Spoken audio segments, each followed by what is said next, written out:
Nakaranas ng pambubugbog sa asawa si Janice dahil sa matinding selos. Dahil sa takot sa mister, nagdesisyon siyang tumakas, ngunit naiwan ang kanyang mga anak. Hindi niya inaasahan na magdidilim ang isip nito at susunugin ang kanilang bahay.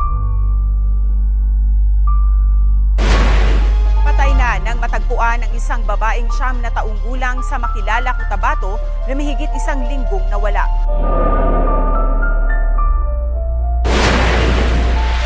Sa Makilala, Cotabato, naagnas na nang matagpuan ang katawan ng 9 na taong gulang na babae.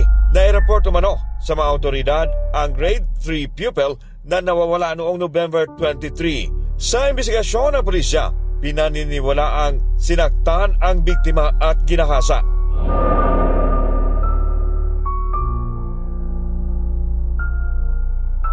Nasagip naman sa Lapu-Lapu City dito sa Cebu ang 3 minor de edad na ginagamit umano sa online kalaswaan ng sarili nilang tiyuhin.